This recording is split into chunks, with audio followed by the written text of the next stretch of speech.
All right. Welcome, everyone. We find ourselves on Chaf Amud Aleph, 20a.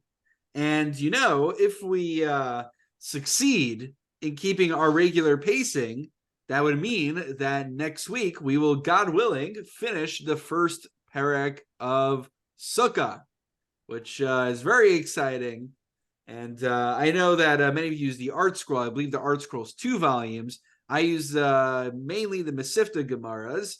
So those are 3 volumes. So actually, for me, I'm going to be finishing volume number 1 of the Masifta Gemara that I referenced. So it definitely feels like a milestone to me, at least. You should feel like it's a milestone as well. But let's not get ahead of ourselves. We have to get there first. So just a little bit of review because we're going to parachute into the middle of a discussion. Previously, we had a machlokus about the mats, right? Think about it, almost like the bamboo mats that we use for our sukkahs. So the question is that remember that one of the criteria for kosher schach is that it's not mekabel tuma. It's not susceptible to becoming tameh. So the issue is that something which is designated to be for people to lie down on, to recline on, that is something that is mekabel tuma. However, something which is usually used for a building, i.e. schach, that would not be mekabel tuma. So we had a little bit of an ambiguity in our Mishnah. The Tana Kama distinguishes between big mats and small mats. Big mats by default are for schach. Small mats by default are for reclining and thus are not kosher for schach. But then we left off with trying to make heads and tails of Ravi, who was the second opinion? Rabbi Eliezer in the Mishnah. Rabbi Eliezer says that both big and small mats share the same status, and we were trying to make sense of him.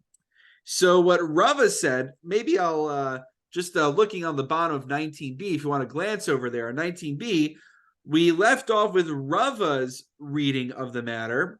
According to Rava, he said, "B'gedola kuli amalo pligi distama lesichach ki pligi b'ketana." That everyone agrees that a large mat is by default meant for schach, is kosher schach. And Rabbi Eliezer and Tana Kama just argue their dispute is only pertaining to a small mat. Rabbi Eliezer says it's likewise by default for schach. And the Chachamim, the Tana Kama, they say no, a small mat generally is for reclining and thus is not kosher schach. That was where we left off. And where we find ourselves is about a quarter way down on 20a on Chaf Amud Aleph. We're at the words Amar Le Abaye. And Abaye is going to present 2 challenges to this current framework, to this current way of understanding the Mishnah that Rava gave us. So Amar Le Abaye, challenge number 1. If this is true, that Rabbi Eliezer holds that big mats, small mats, they're all kosher for schach by default. If this is true, Rabbi Eliezer Omer, achas ketana v'achas gedola, he says, look at the language, he says, both small and large mats share the same status. Really, the thing that we do know for sure already from the Tana Kama is that large mats are kosher for schach. So if the idea is that Rabbi Eliezer wants to extrapolate and say the same way large mats are by default kosher for schach, small mats are also kosher for schach. So then really his phraseology should have been reversed. He should have said achas gedola v'achas ketana mibayle. He should have said big mats and small mats share the same status. By the fact that he formulated himself by saying small mats and big mats share the same status, apparently the way that what that implies is that he's extrapolating from the status of small mats to large mats. So that seems to be a matter of confusion here. And then the second point he makes is is that actually, if we look elsewhere, we see that Rabbi Eliezer actually takes a more machmir, more stringent position than Rava leads us to believe. Oh, ki pligi, bigadola hu de pligi. In fact, the argument that Rabbi Eliezer has with the Chachamim pertains to a large mat. Rabbi Eliezer l'chumra. In fact, Rabbi Eliezer is the more machmir shita. How so? We have a brisa, Titania. Machatzelas hakonim. If you have a mat of reeds, which is gedola, a large one, misachim ba. The Tana Kama says you can use it for skach. And then it's Rabbi Eliezer Omer, im ina mekabelos to misachim ba. Only if it's not Makabel Tuma can use it, meaning Rashi explains, only if you are beferish, if you explicitly say, I am making these this small mat for the sake of schach, for my little pop-up sukkah, then it is kosher schach. But by default, Rabbi Eliezer assumes that even a large mat, by default, would be Makabel Tuma and would not be kosher schach. So now we have the opposite of what Rava was telling us. In fact, Ella Amar Rav Papa says this is how you have to read the Mishnah. Beketana kuli amalo pligi distam l'shkiva. Everyone agrees, even the Chachamim concede that small mats by default are not kosher schach. They're used for reclining. Ki pligi, where do they debate this? Bigadola. Their whole debate only pertains to a large mat. Tanakama says stam gedola sichach. The Tanakama says their large mat by default is for schach. Rabbi Eliezer savar stam gedola nami l'shkiva. Whereas Rabbi Eliezer says, nope, the same way that small mats are not kosher schach by default, large mats are also not kosher schach by default. And that, by the way, fits a lot better with the language of the Mishnah. In the language of the Mishnah, he said, achas ketana v'achas gedola. Now it makes sense. He's extrapolating. He's saying the same way a small mat by default is not kosher for schach, achas gedola, so too a large mat is not kosher for schach. It fits beautifully with the formulation of the Mishnah now. And then you might say, wait, but you think it fits so nicely with the formulation of the Mishnah? Umay asa l'shkiva de kamar. But in the Mishnah, he says, when it's asa l'shkiva, it is not kosher. That sounds like you have to go out of your way to designate it for reclining. Doesn't that imply by default that the schach is kosher? So apparently this is how you have to read Rabbi Eliezer in the Mishnah. This is who am I to say this, but it's a little bit more of a forced reading, it would seem.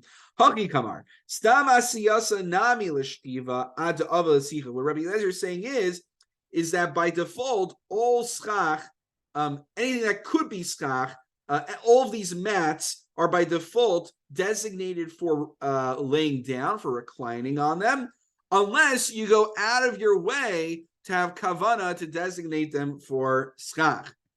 So if you're keeping score, right, if you had like your Punnett square, this is what we would be looking at.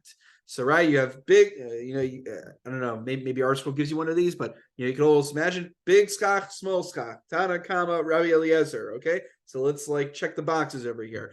Rabbi Eliezer across the board, big and small, is not kosher for schach. The Chachamim are the ones who say a small one is not kosher for schach. We get a check only in one box. The Chachamim, when you have large schach, that's when we have a sheet that it says by default it's kosher for schach.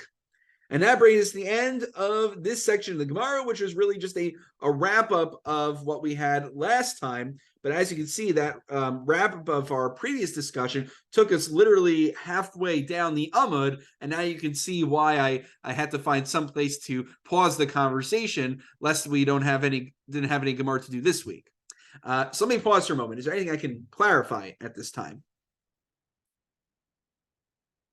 Okay. Don't worry, guys. We are not done with this sugya yet. We still have different details to cover, though there is going to be something, I think, particularly fascinating that relates to the laws of Avelos that we're going to discuss toward the bottom of Chaf Amud Aleph. So going forward, Taner Rabbanan, Machatzel Shel Shifa V'Shel Gemi.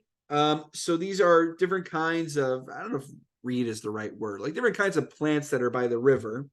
So Gedola, so the commonality in terms of their characteristics, Rashi says, is that Tehein Rachin, that they're soft, meaning they'd be comfortable to lay down on. So Gedola Misachim ba, Kitana e Misachim ba. So if they're if you have a large mat made of these materials, then we assume by default they are kosher schach. A small one is for reclining, it would not be kosher schach by default. Shalkana v'shal chilas. So reeds or chilas, which is another kind of something that grows near the river, I believe. The common denominator between the two of them, Rashi tells us, is shehin kashin, that they are by default not comfortable to lay down on. So gedola misachim ba, if you have a large mat, you can use it for schach. However, aruga a misachim ba, but if it is kind of woven in a way that makes it a smoother surface and more comfortable, Rashi tells us, then you could not use it for schach because it's. I'll just read what Rashi says. Distama l'shkiva d'l'hayiragin l'orga el l'shkiva shetei chalako nocha. So because when you weave it together and give it a smooth texture, by default, something like that is made for someone to lay down on to be comfortable, and thus would not be kosher for schach. However, Rabbi Shmuel ben Rabbi Yossi Omer Mishum Aviv Achazov Achazov Mesachim Ba V'Kein Hi Haya Rabbi Dosa Omer Kidvarav. However, there are those who disagree and they say no, even if it's woven, it is still okay anyway. All right, if you decide to make schach out of these materials, consult your local Orthodox rabbi. All right, now we're going to go into some new territory over here. Not new territory, but we're coming back a little bit. Every now and then we bring in, well, not every now and then, because one of the criteria that we've been dealing with until now is whether schach is makabel tumah or not. It's about time we delve a little bit more deeply into the laws of tumah and tahara. I regret actually in the Masifta Gemara, they had a really great 4-point introduction of the laws of Tumah and Tumas Mason and everything. I meant to bring it with me because they lay it out in such an organized, beautiful fashion. But I'll tell you the important thing to keep in mind here. So in general, the way Tumah works is that there are degrees of Tumah. So a cadaver is, the Avi Avos HaTumah, a corpse is, the grandfather of Tumah. And then if, a human or something else comes in contact with it, you become an avatuma, and then avatuma, touches something else, becomes a rishon l'tuma. And as you go further degree by degree, less things can become susceptible to it until the point that you get to Trumos and Maestros camp, but chulin would not be susceptible to tuma. So what's interesting is that when it comes to a zav is, some kind of, not really, we're not exactly sure maybe what it is. It's not exactly a seminal emission, it's some kind of excretion. So in a case like that, what's unique about a zav is that he has this thing called tumas midras, that just by laying on things and going on things and writing on things, he could render them tameh as well. What's important to know that the Gemara is going to point out is that something which is susceptible to tumas midras also is susceptible to becoming tameh mace. And essentially, when you have mats which are used for laying down on, and they are full force kalim, they are susceptible to tumas midras as well. And so our discussion in the upcoming Gemara is really just determining what is considered a bona fide kli that's made for laying down on, to the degree that it would be susceptible to all these different kinds of tumah. That's the basic idea. Okay. Talia, you're knocking so nicely. If you really want to come in, you can come in with mommy's help. Okay. There's a lot of knocks on the door. Let me just I'll just let her in so she stops knocking. 1 second.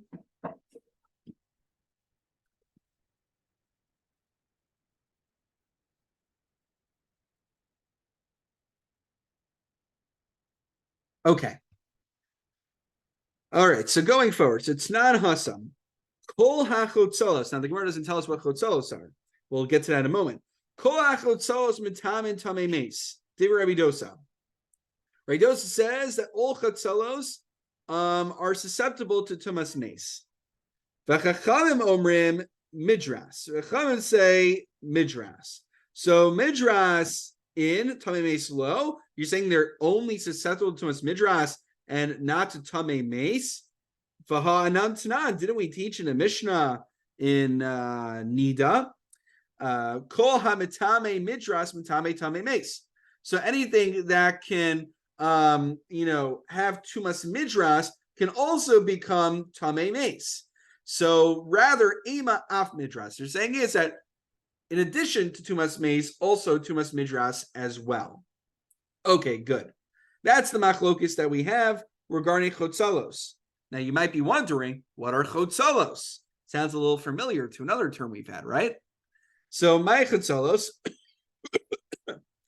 Amar Avdimi bar Hamaduri Marzubli. Okay, shkayach. My Marzubli. What's Marzubli? Amar Avaba Mizavli. These different kinds of leather kalim, of leather bags. That's what they are arguing about. Whereas Rishon ben Lakish Omer Machatzalos Mamish, right? It sounded a little bit familiar. We're talking about actual mats. That's what their discussion is about. Now you know why we brought in this Gemara. And their machlokas is, to what degree are mats susceptible to tuma?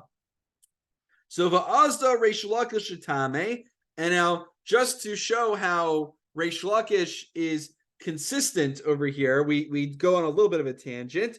To Amar Reish Lakish once taught, he began by saying, Hareini kaparas Rabbi Chiya banav, and may I be, as he began his discourse, he said, may I be an atonement for Rabbi Chiya and his children.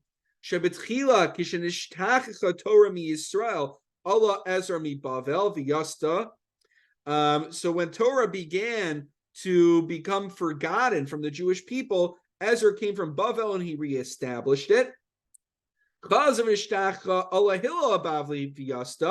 when it began again to become lost, Hillel HaBavli came up and he reestablished it. Then and then it started to fade away again. Then Allah Rabbi Chiya banav Yasduha. Then came Rabbi Chiya and his children, and they reaffirmed and reestablished what we needed to know in terms of the education. Now, before we get to the teaching from Rabbi Dosa, from Rabbi Chiya Ubanav, this is a very interesting language. You will hear sometimes that somebody, when they are in a year of Avelus for their father or for their Rebbe, they will say, when they quote them, Hareini kaparas mishkavo. In fact, that's what Rashi tells us. If you look 3 lines up from the bottom, Rashi says, what is the meaning of Hareini kaparas mishkavo? Yisurun haboyin alayla kaparaso, that any yisur, any suffering that I endure may also serve as an atonement for them. Now, do they need, these chashuv people need my atonement to help them? So Sharachiu banav, so Yiyu. So Lashon Kavod, who says, so Rashi explains, this is a Lashon of honor. That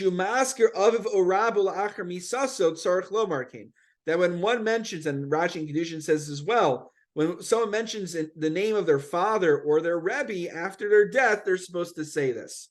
I didn't get a chance to look carefully at it, but I was looking I was poking around. There's a tshuva of the Tashbates in which he notes that the custom of saying Hareini kaparas mishkavo is not for the rest of time necessarily, but it's for the year of Avelos. Now, this is consonant with the idea of reciting Kaddish for the year following the Avelos. If you remember, when I first came here on Thursday mornings, we did Shar HaGemul for a little bit. The Ramban has discourses on theology, the afterlife, and theodicy, and lots of very fascinating things. So he explains there that that certain souls, if they're like borderline, then they do go to Gan Eden, but they need to spend 11 months atoning for their sins in Gehenna. And if they're exceedingly wicked, then they have to suffer for 12 months. And that's why we generally, when one says Kaddish for a parent, they only say it for 11 months. I know Sephardim, they just do a hefsek for 1 week, but the Ashkenazi custom is after 11 months that it's no longer said, because otherwise you are implying that your parent is a Rasha, which you wouldn't want to do. Though the halacha is, if they actually were, and you're pretty confident about that, then you'd be doing them a favor by saying it. So it's the same idea that during this 11 months or a year, when the person's soul is potentially, depending on their standing, going through these more challenging transition into the world to come. So therefore we say Hareini Kaparas Mishkavo. I got in, these are pastoral adventures as a rabbi. So I remember a few years ago, I ran a Shiva home, and after Shiva one day, the family was asking me a lot of questions. It became like kind of rapid fire round, like, oh, what do I, just like, it was a lot of like just your kind of, your typical Hilchos Avelos halachic questions, a lot of technical things that came up, like, oh, when can I take my shoes off, and things like that. So, and then just like out of nowhere, as I'm, rattling off and answering their questions, someone says, oh, so wait, so what, so Kaddish is for 11 months? Why would you for 11 months? So I said, I basically said what I said here, kind of like matter-of-factly. I said, yeah, the idea basically is that, we assume sometimes people need to go for 11 months. So it's like an insurance policy. And then like one of the Avelim there just like completely freaked out. And they're like, wait, you're saying like the soul of my beloved is suffering in the world, is suffering in Gehenna right now? And I said, I'm sure they're a very good person and didn't have to be there, but it's interesting. This is a broader question about when you know the facts, which facts do you want to share with people? Are they able to handle the truth? So I learned from that to maybe find some way to avoid the question in the future if I think that people don't want to hear it. So what I generally do, by the way, whenever someone asks me, even on social issues, and the answer, does it say in the Torah that you have to kill Amalek?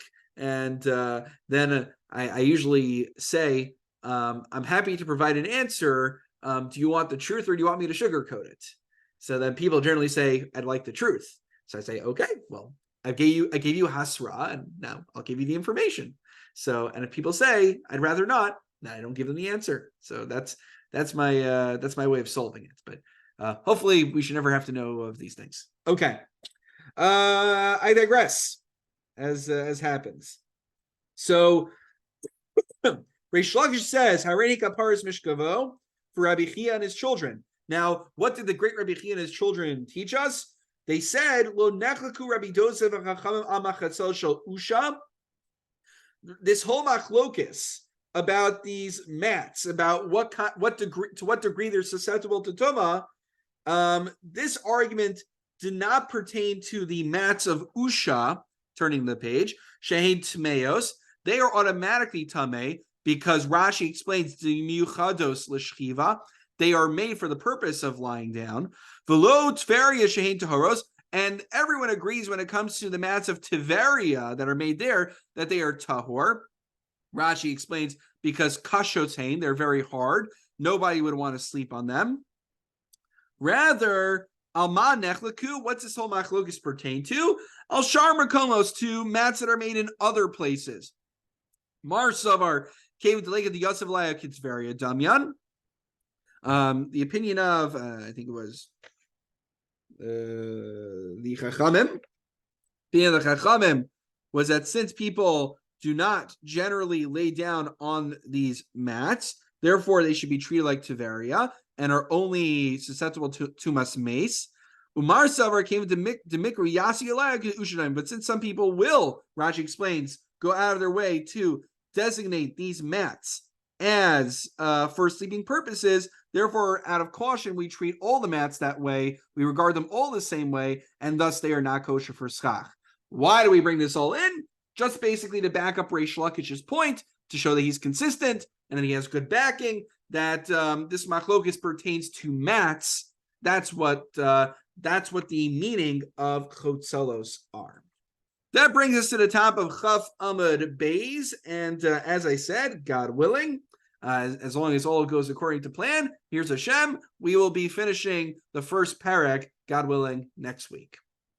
So, wishing everyone a Freilichen Chanukah, a good Shabbos, and take care. Good learning together.